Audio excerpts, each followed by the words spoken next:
le sujet, c'est un voyage. C'est un voyage au cœur de l'orientalisme. Donc le sujet, c'est l'orientalisme, mais présenté de manière un peu atypique. C'est-à-dire que l'orientalisme, qu'est-ce que c'est ? On entend souvent l'Orient, le Proche-Orient, le Moyen-Orient, la question d'Orient. Ce sont des questions depuis le 19e siècle toujours d'actualité, mais on ne connaît pas très bien.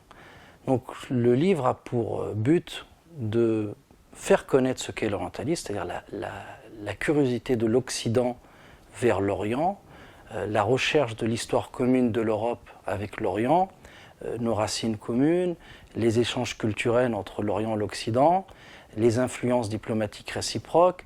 C'est ça l'orientalisme. Et l'orientalisme est toujours d'actualité, hélas, ou parfois tant mieux, mais on le connaît peu et souvent pas de manière détachée, souvent de manière trop impliquée.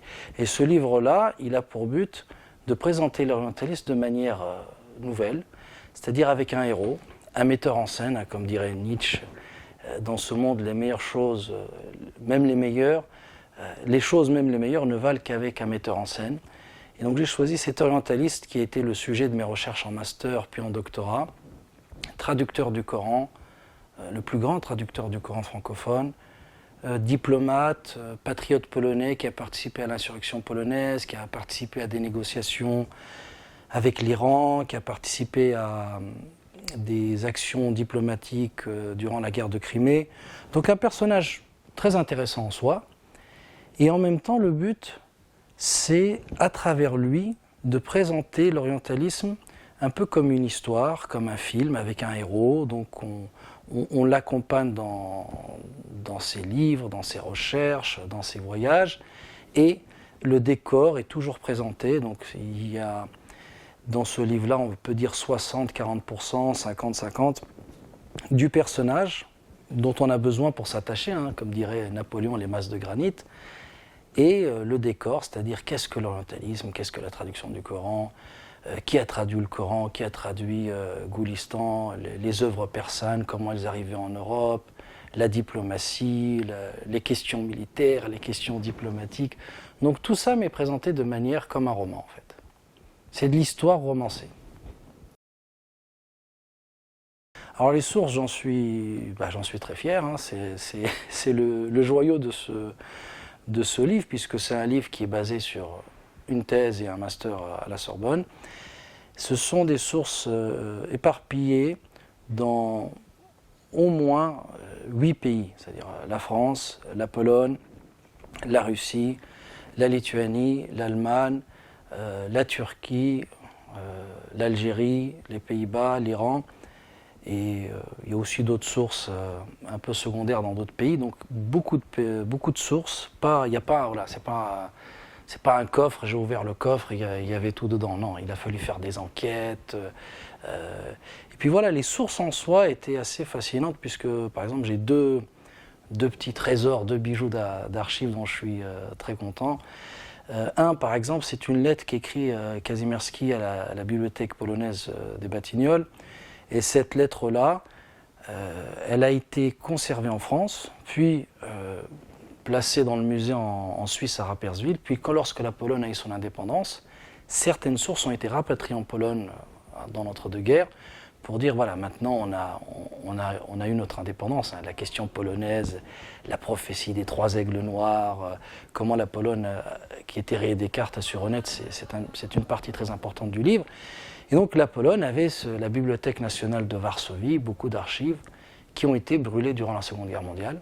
Et on estime que moins de 5% de ces archives ont survécu. Et parmi elles, une lettre de Kazimierski, dont on voit l'illustration dans ce livre-là. Donc ça, c'est une belle découverte. Il y a aussi, par exemple, une lettre que j'ai retrouvée à Istanbul qui décrit le bateau, le Vélos, dans lequel Kazimierski a voyagé et a rencontré le sultan pour aller en Iran. Il y a par exemple un cahier d'exercices de traduction du Coran de Kazimierski retrouvé en Lituanie, dans la bibliothèque de l'Elevel.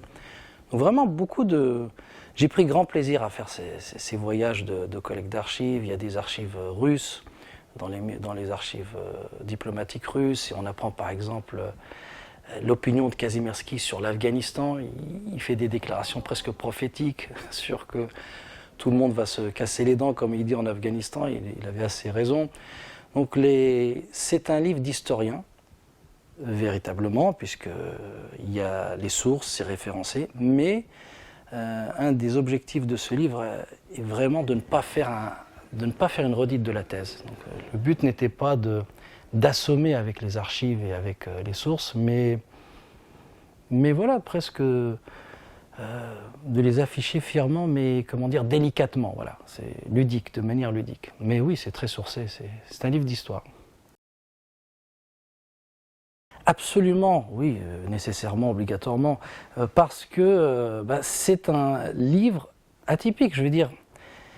Je ne pense pas, honnêtement, je pense que ce livre me reflète, et donc il est un peu atypique. Donc moi j'ai vécu, je suis très fier de la Sorbonne, hein, je porte les couleurs ici, vous voyez, mais voilà, j'ai aussi étudié à l'université aux États-Unis, en Floride, au Texas, au Moyen-Orient, en Europe orientale, en Afrique. Et ce livre reflète tous ces endroits-là. Et c'est rare, je ne pense pas qu'il y a d'autres livres d'histoire où vous pouvez lire, par exemple, à côté de Marc Aurèle, Nietzsche, Sénèque, mais aussi Gandalf, Tolkien, David Fincher.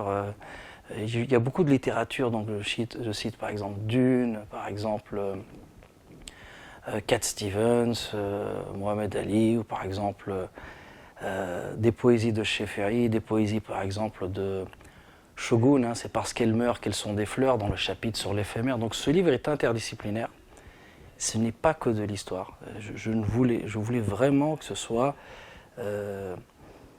un livre qui mêle la philosophie, la méditation sur la vie de ce personnage, les leçons philosophiques à en tirer. Il y a beaucoup de citations, beaucoup d'observations, et en même temps, c'est un livre du 19e siècle, donc je ne me prends pas les pieds dans le tapis à vraiment trop orienter le livre, donc chacun peut utiliser ce livre pour se faire ses opinions, mais je pense que beaucoup de choses d'actualité sont déjà présentes dans ce livre au 19e siècle, qui commence tout au début du 19e siècle et qui se termine plus ou moins sur le 20e siècle, la moitié du 20e siècle. Donc voilà, c'est un livre, je pense, rare dans la méthode, dans la manière de présenter l'orientalisme, interdisciplinaire et qui mène l'utile et l'agréable, on pourrait dire.